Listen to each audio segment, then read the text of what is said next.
Já, continuando aqui. Nesse exemplo, nós vamos agora fazer essa parte do exemplo número... esse aqui foi o exemplo número 2, que eu vou fazer agora o exemplo número 3, é de uma função inversamente proporcional. Função inversamente proporcional significa o quê? Que o valor de x aumenta e o valor de y, ou seja, o valor da função diminui. Uma palavra de cautela. Deixa eu colocar isso aqui, depois eu falo. Vamos ser curiosos aqui.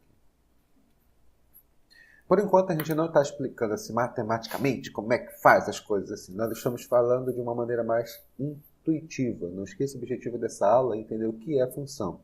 Depois, nós vamos estudar função do primeiro grau, função do segundo grau, equação do primeiro e segundo grau, função exponencial, logarítmica e função trigonométrica, que são só as mais chiques, que é essa que nós vamos estudar. E mais tarde, quando nós revisarmos os assuntos do terceiro ano, nós vamos estudar funções e equações polinomiais. Bom, mas isso aqui é o básico. Vamos lá, vamos fazer o seguinte. É o seguinte, pro aniversário de um avô, de uma família, o avô dele, ele quer um Xbox. O cara quer um Xbox, não sei porquê, ele quer um Xbox. Esse Xbox, ele custa R$1.200. Ele custa R$1.200. A pergunta do problema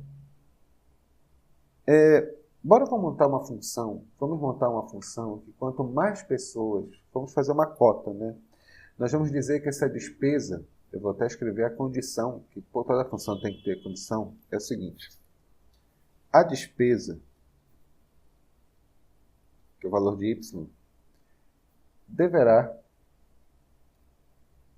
ser repartida igualmente entre o número de participantes. Repartida igualmente entre o número de participantes. Escreva a função e faça uma tabela. Faça uma tabela de valores. Como a função é bem simples, né? A função é y, o valor da despesa, né? O valor da despesa vai ser o quê? R$1.200 dividido pelo número de pessoas. Acho que ficou bem claro, né? Que quanto mais pessoas nós tivermos, menor vai ser a despesa para cada um. Vamos fazer uma tabelinha para a gente poder entender essa relação e entender também essa função. Vamos colocar aqui o valor de x. Y vai ser igual a quanto? Y vai ser igual a 1.200 dividido por x. Eu vou ter o valor de y, finalmente, logicamente, e aqui eu vou também colocar o par ordenado formado. Nunca esqueçam disso, que toda função ele sempre vai relacionar o valor de x e sempre vai ter um valor de y para poder fazer a relação entre eles. Então, vamos colocar aqui. Então, podemos colocar a relação, o valor de x aqui vai ficar quanto? 1, 2, 3, 4. E aqui, 5. Já tá bom. Tá todas inteiras, né? Vai dar, não? Vamos lá. Então, a primeira parte aqui vai ser o quê? Y vai ser igual a quanto? A 1.200 dividido por 1. Ou seja, coitado, vai pagar R$1.200 aqui. Sozinho. Se for só uma pessoa. Se forem duas pessoas, começa a ficar interessante, né? Vai ficar 1.200 dividido para 2. Que é 600 para cada um.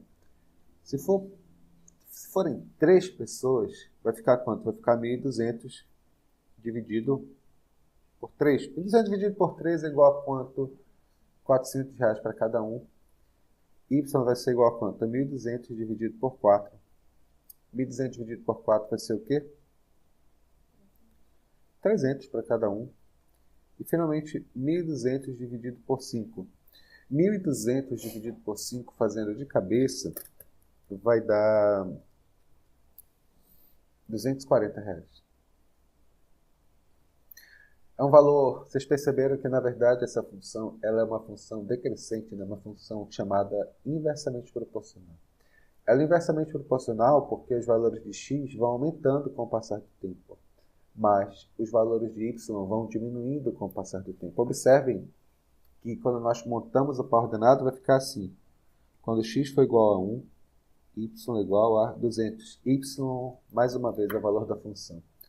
Desculpa ser tão insistente.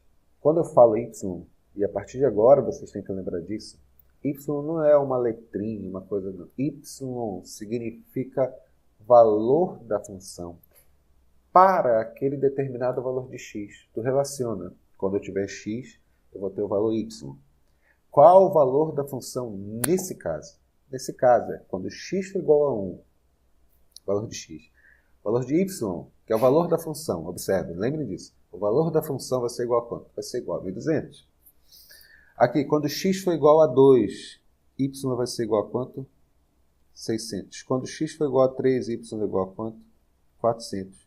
E quando y for igual a 4, quando x for igual a 4, perdão, y é igual a quanto? 300. E finalmente, quando x for igual a 5, y é igual a quanto? 240. Isso, meninos, é uma relação de como é que você relaciona as variáveis de uma função. Observem aqui que a gente está formando, quando a gente está montando esses caras aí, dois conjuntos. Olha a palavra que estou usando. A gente está formando dois conjuntos. A gente está formando os conjuntos dos valores de x e, por causa dos valores de x, nós achamos um novo conjunto, que são os valores de y da função. Na próxima parte da aula, nós vamos entender como é que funciona essa relação entre os conjuntos que existem numa função. Tá bom? Entenderam essa noção intuitiva? Espero que sim. Então vamos ver como é que se aplica matematicamente agora, relacionando conjuntos. Vamos continuar.